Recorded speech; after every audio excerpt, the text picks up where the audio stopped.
Hello and welcome back to another Blu-ray review, and this time we're going to be talking about, would you believe it, another Hong Kong film from 1973, A Man Called Tiger. This one is directed by Lo Wei and starring Jimmy Wong Yu. Now, I always get, it seems like the name is written Jimmy Wang Yu.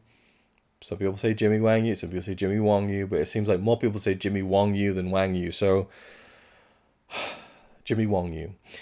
And Lo Wei is a director who is very notable for having directed Bruce Lee in his first two films, or his first two starring role, kind of the films that made Bruce Lee, worldwide sensation, everything that I'm still not the biggest expert on by any stretch, but Big Boss, Fist of Fury.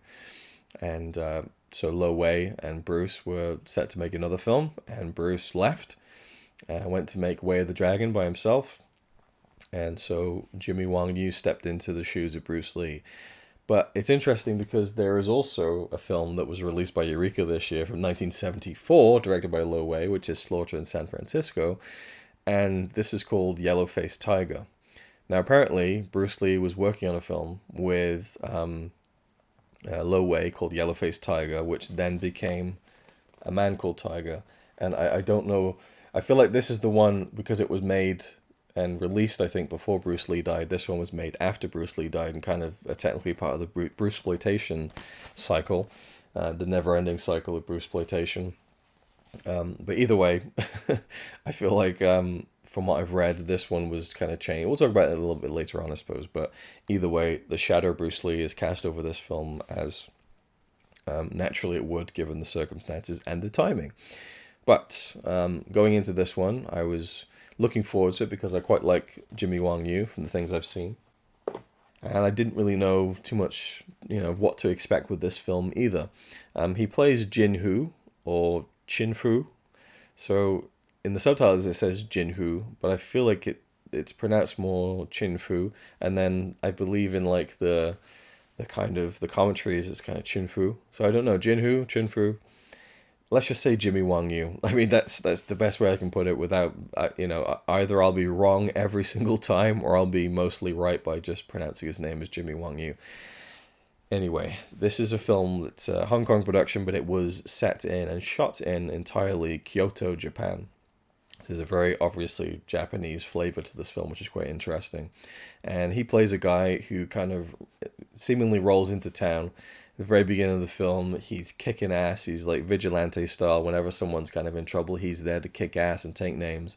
But he's also there to say, my name is, Jin Hu, and I'm staying at this hotel. Remember that. Like, he's basically saying, I'm not hiding from anyone.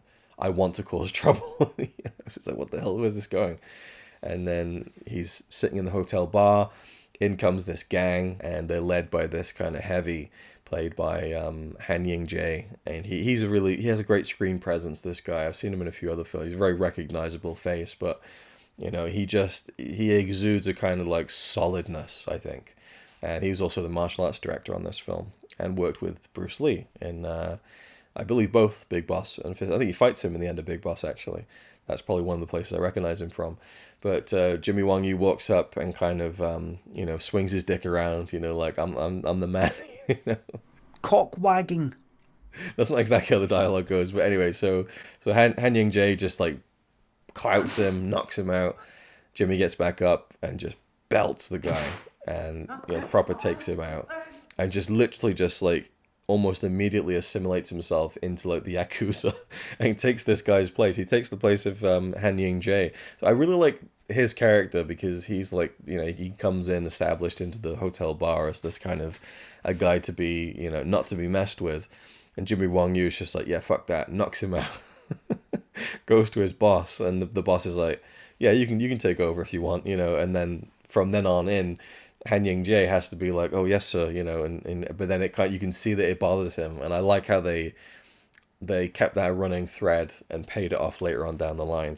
But Jimmy just steps into this Yakuza life of crime, and he's there to investigate the death of his father in Japan. He's come to Japan to find out what really happened to his father, and he's actually working for a guy called Shimsu, who owns the place where his father died, right? So he's wondering whether this kind of yakuza boss, Shimizu, was responsible for his father's death, but he starts working for him anyway, and has no qualms, beating the shit out of people, and it really becomes this kind of like, okay, the protagonist is going down the antagonist road, but then it kind of changes, and it does have these different flavors to it. Tarantino has apparently talked about the different flavors of film that this has, from like influences from Italian films and all that kind of stuff. It feels like a yakuza film in the beginning.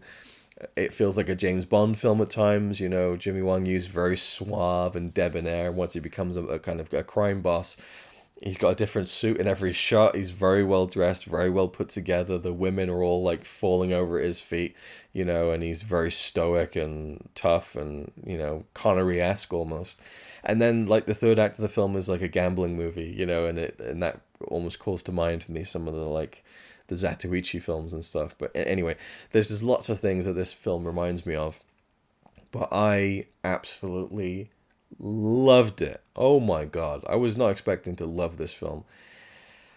I was just so drawn into it, and I've been, I like to read reviews on Letterboxd of people who I know who've seen it, and like, oh yeah, this isn't that good, and maybe there's like too many female, love interests for Jimmy Wang Yu and this and that, and man, I loved it. I thought it was a great film. I was engaged in the way it opens, and he's just like, boom, I'm going to take care of business, and I'm going to let you know where I am. I'm not afraid of anyone, and then also, he turns to the dark side, but there's a reason for it, and he beats up his friend, played by James Tien, in a restaurant. It's a very, really physical fight sequence.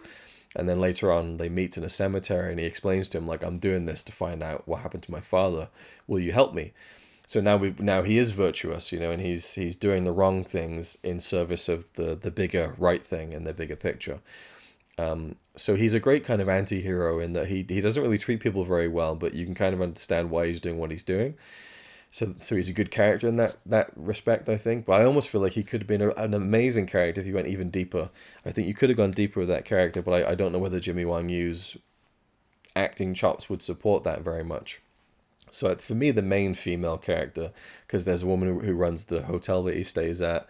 There is the wife of Shimizu, or the woman that Shimizu owns, she says, and she takes a shining to him. They all take a shining to Jimmy Wang Yu, to Jinhu.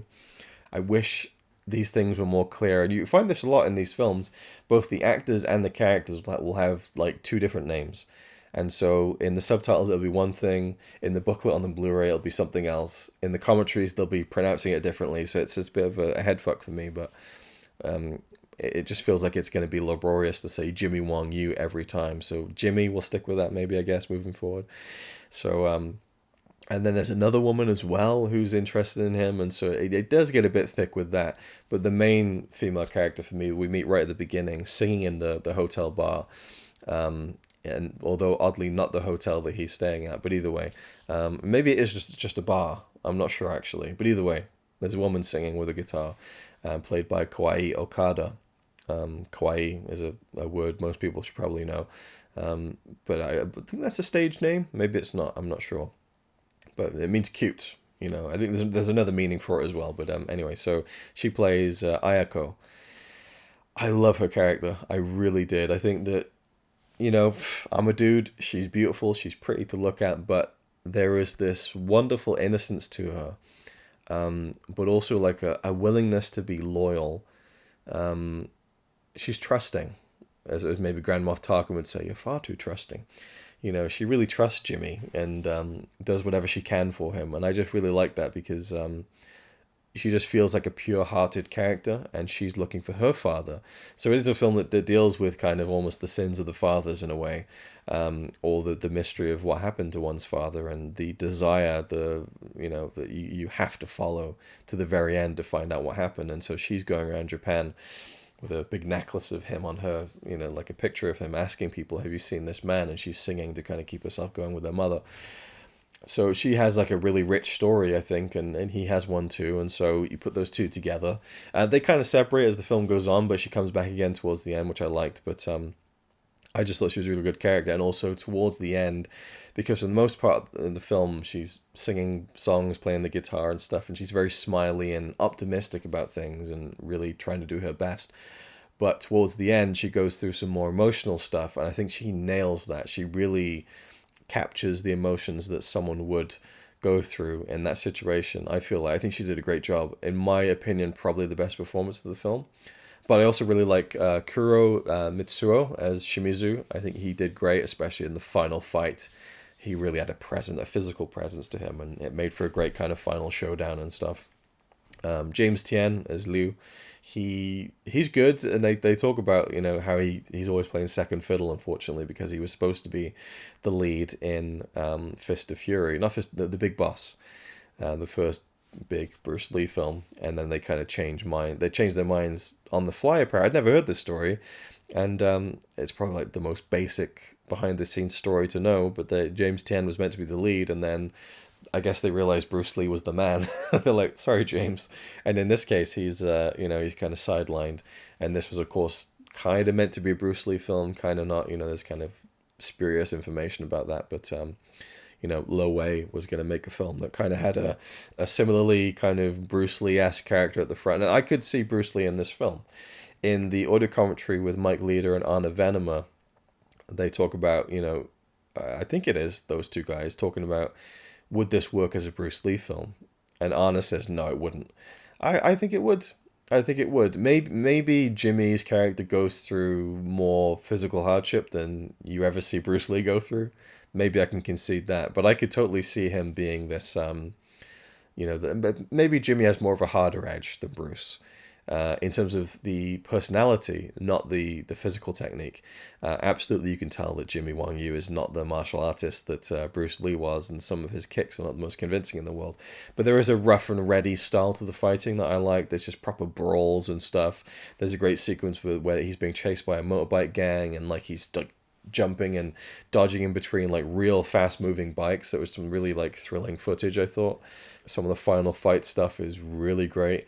There's like a big axe gang who come in, and he gets kind of hit in the leg.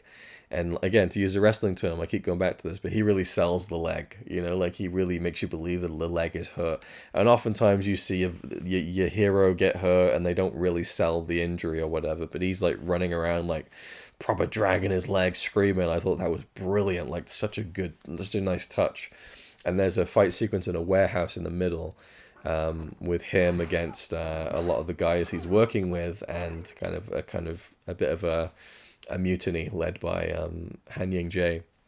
And they have a great fucking fight. Oh, just the build up to it, and kind of even just the camera work, really nice stuff. And you see a little bit of the Bruce isms that they've kind of pushed onto Jimmy a little bit, but not entirely either. So great fight that, yes. And I really like it when a film doles out those fights nicely, and the story doesn't suffer because of it. And I often think back to, I need to see it again, but the original Drunken Master, in my mind, is just fight scene, fight scene, fight scene, fight scene. And they're great, they're impressive, but after 2 hours of it, you're just done, So I like it when the fight scenes are kind of naturally layered throughout the film, and I feel like that's done really well in this. There's even a pretty interesting stunt where Jimmy jumps off this roof, and you can tell that he's doing it. That was pretty risky, I would say, for your lead to do a jump that high.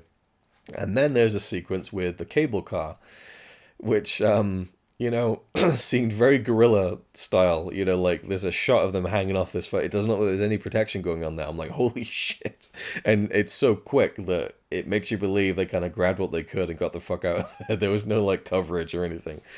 But also, at the end of the sequence, Jimmy jumps off the cable car, his character. So you just see this very obvious dummy falling off into the water. And then after a beat, the camera zooms in and you see Jimmy swimming. Now, in the commentary of this film that is done by Frank Jang and Michael Worth, they talk about the dummy being dropped and it was probably weighted so that it could sink down below the surface, and then Jimmy could come up for the shot when the camera zooms in. Makes sense, right? But Mike Leader, on his commentary, is convinced that it was Jimmy who did it. Because, you would see the dummy or whatever. And Anna's like, I think no, it's not a dummy. sorry, Mike, you're the man, but it's a fucking dummy. I'm saying it. I mean, it's horizontal the whole way down. I mean, that would have ripped Jimmy's insides open, I think. Well, it's just it's clearly a dummy. That would be a ridiculous jump to make, especially like filmed at such a wide distance. Like if you were gonna do that jump, like get 16 cameras on the fucking thing. So for me, it's definitely a dummy. You could tell it's just horizontal. It's not moving. It just drops down. Anyway, but yeah, it has these nice action beats and stuff, and there's the intrigue of the who's going to screw over who and stuff, and then it leads into this gambling kind of game at the end, the third act of the film. My only criticism, really, of probably the whole film, really, is that it's so bland looking at the end. I could almost imagine like an opulent kind of gambling room, like a nice set, but it's just this. It's like a white office room or something, and it's like the climax of the movie. And so I just think, and I'm thinking like, if I've seen like a movie that ends with a big gambling sequence, the closest I can think of lately was Casino Raiders, and that's a similarly bland room, but the table was kind of placed in kind of this space where it was like it was like minimal, and there's a lot of space around it, and I just feel like the framing of it was nice, whereas this is just a few tables in the middle of a room. It was very uninteresting to look at. It gets better when the final fight moves to the roof of the building, but otherwise it's I feel like it could have been a bit more interesting visually. So when Michael Worth in his commentary mentioned that, I was like, yes, I'm right there with you. I feel like that was something they could have taken more advantage out of for this really big set piece sequence in the end of the film. And I love gambling scenes when they're done right, because you just like, who's cheating, how are they doing it, and really you're seeing the guys like with the dice, and they're shaking the cup and they put it down and it's in like a row, and it's like really impressive stuff. And actually, Lo Wei appears in this sequence as Miyamoto, a gambler. And I thought he was a really good actor. I didn't know that he acted or anything. And again, shows you my limited knowledge. I'm still learning with all this stuff with Hong Kong cinema. But I really enjoyed seeing, this character, and then later learning out that it was actually Lo Wei, the director himself. I thought he was really cool, And that whole gambling sequence I thought was great. And I felt like all the pieces came together really nicely towards the end, and the fight scenes and stuff were really good. The axe fight at the end, and then the final showdown was awesome. So for me, I loved it, absolutely loved it. So it had lots of elements, and it all just came together for me in a way that was really satisfying and enjoyable, and it's one I'll definitely watch again. So I can't really praise it more than that. I don't think there wasn't much for me that I could even nitpick on. It was just super enjoyable. Maybe there was, again, one too many love interests for Jimmy that didn't go anywhere, but this is minor nitpick at the very best. A couple of things I really enjoyed. Number one, I spotted Lam Ching-ying, who I love from Mr. Vampire films. I was like, fucking Lam Ching-ying, there he is, a very young, fresh-faced guy. He's one of the gang members, and he actually takes a really hard fall. So I mean, he was a stuntman. Like he really knew how to land and how to take a big bump. So it was fun to see Lam Ching-ying throughout the film. Actually, he's in quite a few of the fight sequences. There's a bit where Jimmy has first assumed the role of being like Shimizu's right hand man. I'll leave that in for free. And they're in like a kind of pachinko parlor, and he just walks up to the counter with a cigarette in his mouth, and he just puffs it out. He just like spits out the whole cigarette wholesale. I just thought it was a really interesting like beat. I don't know, it just really surprised me and made me laugh. And the scene in the cemetery where James Tien comes up to him and they have the conversation where Jimmy kind of exposition dumps like, why he's doing this, why he's joined the Yakuza gang and everything to find out what happened to his father. And then he turns away dramatically from James Tien. And then they're talking, and I'm into the scene, I'm into the dialogue. I'm like, oh, this is where the story's going. And then Jimmy just spins around really dramatically. It's just so weird. I just was like, I couldn't help but laugh because it was like such a dramatic, like overly done kind of. Like, why did he have to turn around? I mean, I guess he turned around to begin with just to make the two shot more interesting, right? But then when he spins back around again, it's like he spins, slight pause, and then next line, and it's just like. It felt like something out of The Room or something. Yeah, and I like Jimmy. I think it seems like he has one mode, but he does it really well. And again, I would give credit to Kwai Okada as Ayako, just radiant, upbeat, loyal, a really great character to watch, and just convincing, I thought, all around. And I think also with Jimmy, like he's like a proper star. Some people just have that, and I've talked about it so many times, but he does have that movie star feel, and you can't teach that, So yeah, and I loved all the Japanese locations, the settings and everything. There's like a famous park they go to with these gates.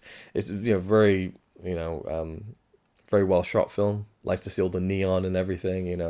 Not like the cinematography is amazing, but it's nicely shot, and you get to see a lot of Japan, and I really enjoyed that as someone who loves Japan and Japanese cinema and stuff. And there's lots of like Japanese actors doing the Mandarin, and actually again another credit to Kawaii Okada, because she sings these songs which are Mandarin, I believe, and she's Japanese, and the mouth movements really match. Not perfectly, but they're pretty close. So she did a really good job with that, I think, and I think MVP of the film, actually. As much as I did love Jimmy in the film, and the guy who played Shimizu, but also Han Ying-Chieh as well, who could have been in the film more even, actually, but I really enjoy him. I'm looking forward to seeing more of him in other films. One thing I found interesting and a little frustrating was the audio of the film. There's occasional kind of dropouts, and it's usually in fight sequences, and the sound comes way down and it's muffled, and it feels like it's from like a VHS, and I believe that might even be the source.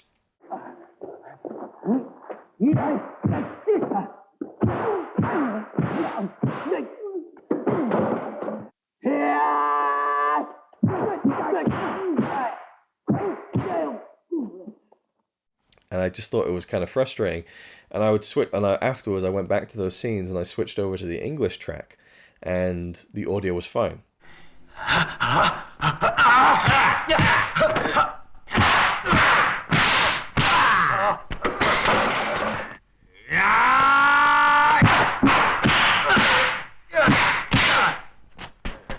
And so I was like, why didn't they just take the English audio for the fight scenes where there's no dialogue anyway, and just put that into the Mandarin thing? And I was a bit frustrated by that, and I thought like they could have done better with it, and I even felt like I could have just done that, But I later learned more about that, and I believe that the choice made there was to basically have and preserve as much of the Mandarin track as possible. So even if it is a bit muffled and stuff, it's still what the original soundtrack was, even if it doesn't sound great. I believe that was the intention. And so for that, I get what they're going for, and I kind of agree with the vision for it, because this is a film that was cut down a lot, like 32 minutes were taken out. So there was a re-release version, which is on the Blu-ray, which is like 80 minutes. And the theatrical version, or the closest we're ever going to get probably to the theatrical version, is an hour and 52 minutes. So this is a really notable release, because a lot of work went into piecing together what we see on the Blu-ray. And from what I remember from the booklet, there's a nice little kind of description of all the elements that were brought together, written by Brandon Bentley, who worked on this. I believe that they had like a nice restored print of like the almost complete version of the film, but it was only with the English audio. And so they took the Mandarin from other sources, and then they found bits and pieces, did some audio restoration work, but some of it obviously was just so bad that they did their best with it, I guess.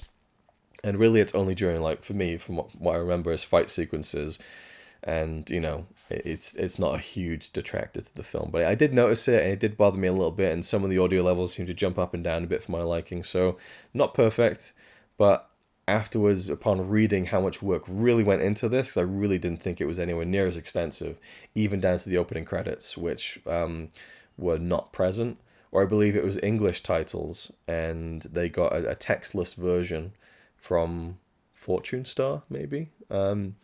And so Brandon Bentley himself recreated the Hong Kong version of the opening credits from like a ropey quality version that existed, and he tried to match it as perfectly as he could, even down to, I thought, a slight telescene wobble.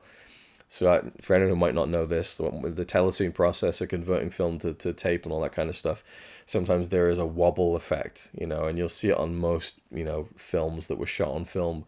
you look at the credits and you really focus on them, they're kind of moving slightly. It's not perfect, and there's ways to stabilize it and stuff.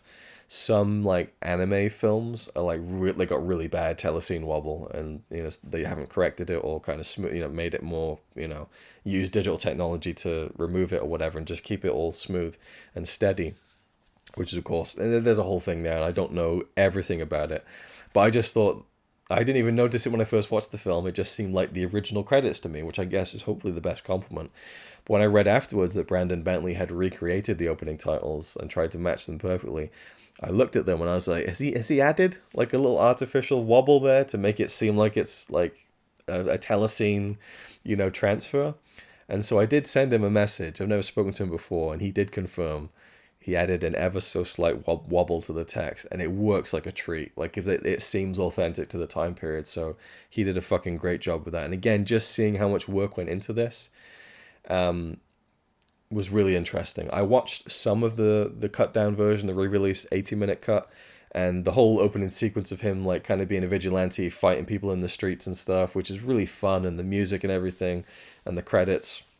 That's gone, and there's so much of it that just isn't there. And I've kind of skimmed through, and it just seems like such a butchered version of the film. And in James Oliver's essay, he talks about how, maybe the Hong Kong cut is a bit too long, but maybe the re-release version is a bit too short. I can understand that, but I've completely fine with the theatrical version. I'm so glad that it exists, and that they put so much work into presenting the most authentic version of it possible. So what initially to me was a criticism, I turned around on and thought that it was great that they did their best to present the most, again, fullest version of this film as humanly possible. So yeah, it's amazing that happened and went into this release. I think it's a great selling point for this release too, and I can only imagine for people who haven't seen this version and have maybe grown up on this film over decades or so, it should be a real treat. But for me, it was the first time, obviously, but now I appreciate it, and I'm glad that all that work went into it. So let's take a look at the Blu-ray here and get a little bit of a closer look. I just love this artwork. I think this is a Darren Wheeling piece, yes. So you got Jimmy there on the front doing one of his poses, Ayako there with the guitar, characters. I mean, yeah, every major character is pretty much represented there on the front. You even see the cable car in the background, the motorbike gang. And like down by the title, you get like this silhouette of Jimmy kicking one of the Axe gang members. Yeah, love it. Love the design of it. The way it all flows, very nice. There's the spine there. That kind of font is kind of reminiscent of what you see in the actual film and what was used when the film was released. On the back, you've got some stills, obviously, and a listing of all the extras. 1973, original aspect ratio. And yeah. Really, really nice. You take the slipcover off, and you have the exact same artwork underneath. And again, duplicated on the back is the same information and layout. On the inside, you get a nice piece on the disc there with that same silhouette artwork. And you can actually take out the inlay and reverse it. And you get what I believe is one of the original posters. So bit of a weird looking one, but I like it. I like the colors. I like the kind of the red sun, obviously, kind of a classic piece of iconography for Japan and stuff. The cable car. I got the gambling there in the back, and in the bottom left, I should say, and then the motorbike gang as well. Kind of a pulpy, kind of cartoonish look, but I quite like this. Then we have the booklet, Man Called Tiger. I like that silhouette there with like all the hands coming in, the axe, the knife. On the back, we got one of the alternate posters there. More savage than the beast. Man Called Tiger. Doesn't even look like it's him from the film. Maybe it is actually. The bottom left looks like it's from the film. On the inside, we get the cast list. Nice shot of Jimmy there. And the crew. And then we have Big in Japan, Lo Wei and the Shadow of Bruce Lee in A Man Called Tiger by James Oliver. He talks about Lo Wei and his kind of career and kind of getting on with Bruce Lee and their kind of differences, and how Bruce Lee was a perfectionist and Lo Wei was very much not a perfectionist, as he writes, and so that kind of ended their collaboration. But then there was the Yellow-Faced Tiger project they were working on, which sounds different to me than what became Slaughter in San Francisco. So I'm not sure about the complete timeline of that, but it was very much something that was supposed to be a Bruce Lee project, but then once Bruce left, and Lo Wei had Jimmy Wong Yu, it was reworked into something a little bit different. And Jimmy Wong Yu was quite a star at this point, and had done like the One Armed Boxer series, or the One Armed Swordsman series, I should say. Then I think he did One Armed Boxer.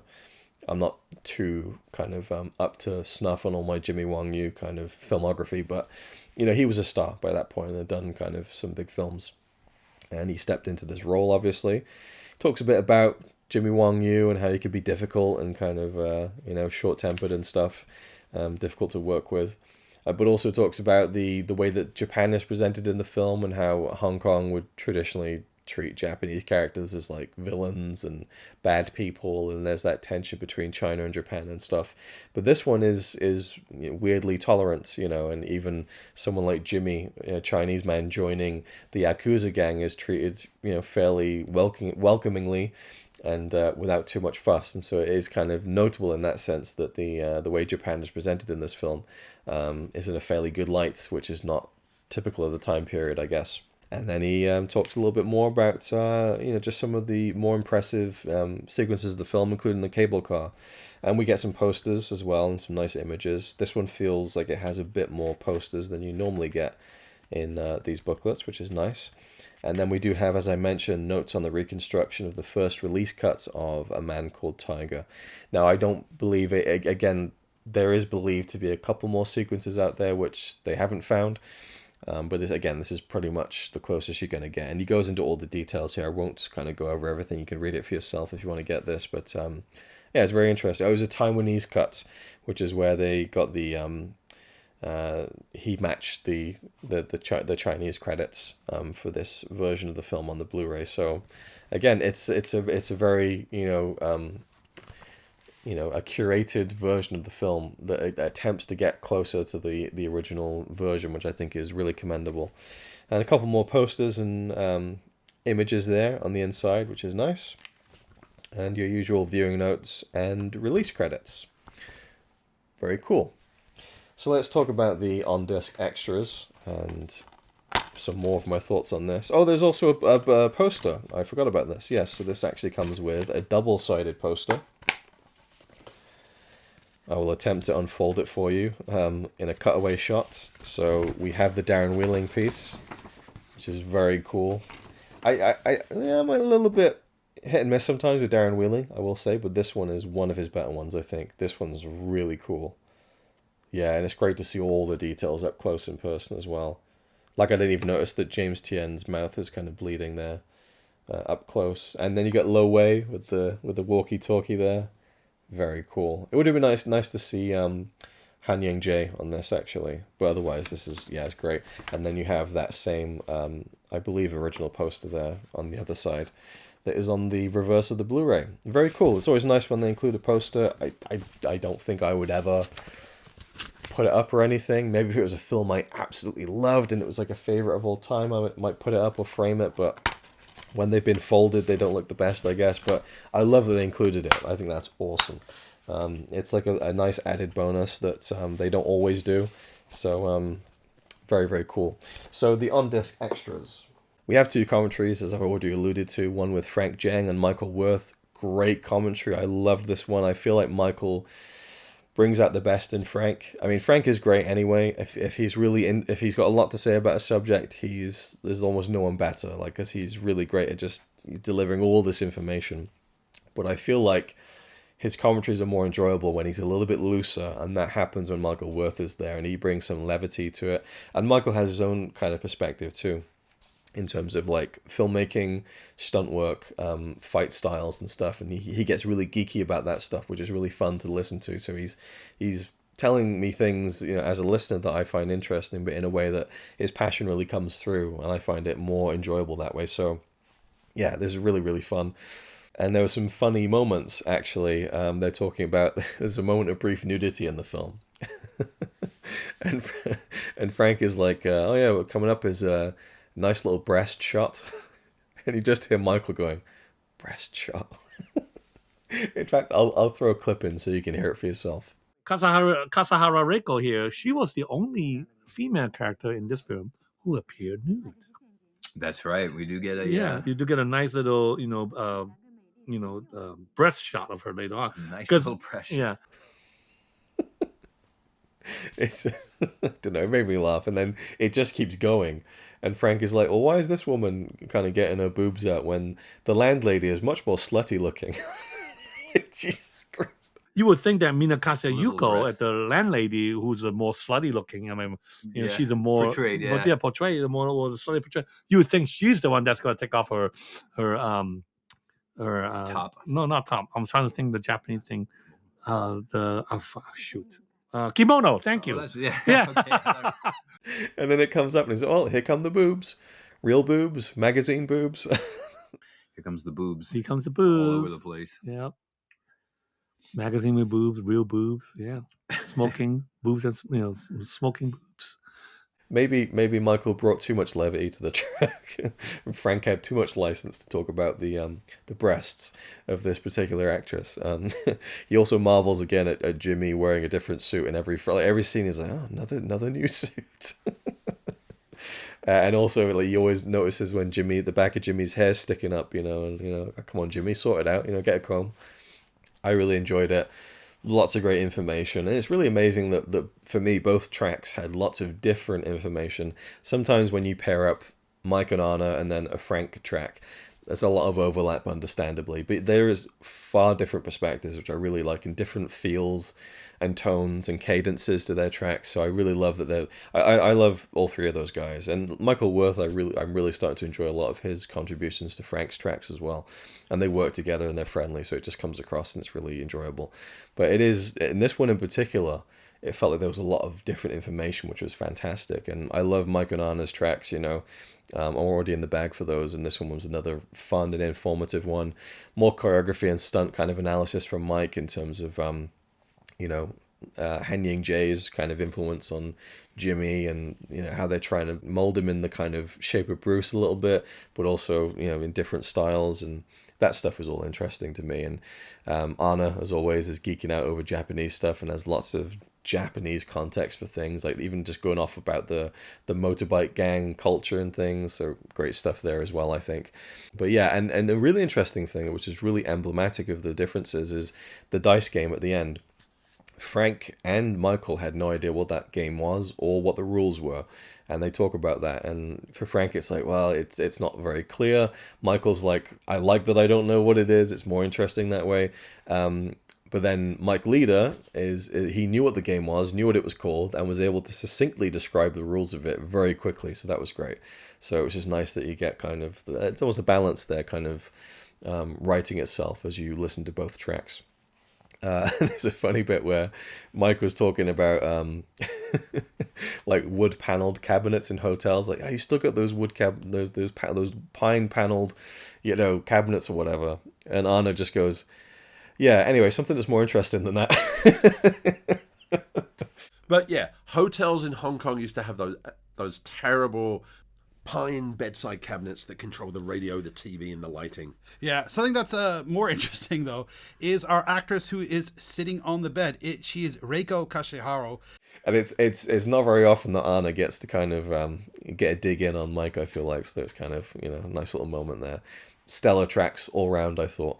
The main video extra on the disc is Cutting Tiger Hidden Subtitles. This is a fairly short 6-minute piece by Brandon Bentley again. And this is interesting. He found a list of all the subtitles for the English subtitles, obviously, for the foreign releases of the film when it was first made. And it is a numerical list of just dialogue. There's no like character names or anything. And he's found little sequences that aren't in the film, and even sequences they can't find in different versions or the Taiwanese like export cut or whatever. And so what he does is he reads out the missing scenes, basically. And without the context of the characters, it does get a bit confusing, but you kind of get the gist of it, and he uses the footage of the ropey quality material to kind of bridge some of it's like deleted scenes as narrated by Brandon Bentley. There was some criticism of this on the Blu-ray forums, I think, of being quite a pointless extra. I thought it was really fascinating. It's a bit dry, to be sure, but it doesn't outstay its welcome, and I thought it was a really worthwhile exercise. My only criticism is, I would say, probably, instead of having the really bad quality footage full screen, make it like a small box and have the text underneath maybe, because it's just a bit garish to look at when it's on a full 1080p, in my case, like, 60-inch TV. But that's a minor quibble, but I thought it was a really interesting extra, well worth the time, and well put together. And just interesting to hear, kind of verbalized and narrated some of the deleted moments from the film, which are quite minor, but you can feel where they would fit. And he shows you like the beginning and ends of the scenes as well, or kind of the bridges into them, which was a very good, very well put together extra, I thought. Then we have kind of 2 music videos, which is essentially just the performances of Kawaii Okada in the film as Ayako. So the opening song, and then the second song, which has like a split screen of the 2 times that she sung it. And yeah, there's a nice little bonus, I guess, just to have the songs by themselves, but there's no difference in footage or anything. So the songs are Do You Know What Sadness Means and Because I Have Your Love. Then there is, for good measure, the textless opening of the film with Jimmy kind of getting into the fights and stuff and getting into the scraps. No subtitles though, which bothered me a little bit, but I guess you're just seeing it without all the text on screen. I'll leave that in for free. I'm kind of rattling towards the end here. Then there is a trailer, an original trailer in really low res quality, but you get an idea of how they promote it. And holy shit, it didn't spoil everything like they normally do, because some of these Hong Kong trailers give away everything. But this one was fairly decent. It kind of showed it tantalizing, but not everything. And I liked some of the captions, as always. It shows you the cable car scene with Jimmy falling into the ocean, and the subtitle is like peaceful and quiet on the surface.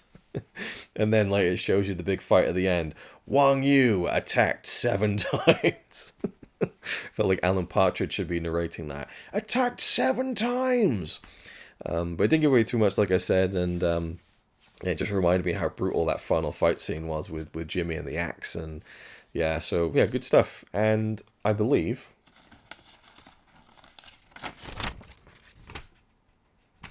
that's the end of my notes. I had some more notes, but I think I've already covered it in talking about the booklet.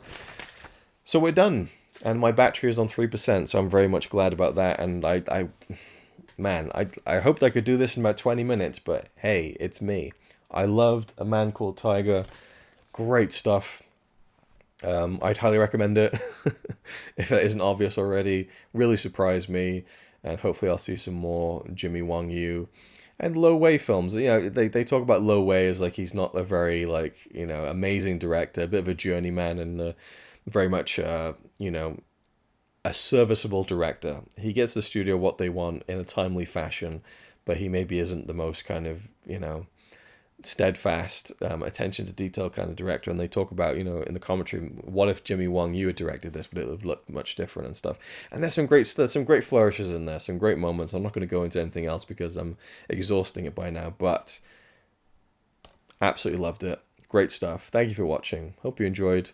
And let me know if you've seen this film. If you have any recommendations of Jimmy Wang Yu films, Lo Wei films, anything else, I'd love to hear them. Love to talk to people. And I'll see you mercifully in the next one.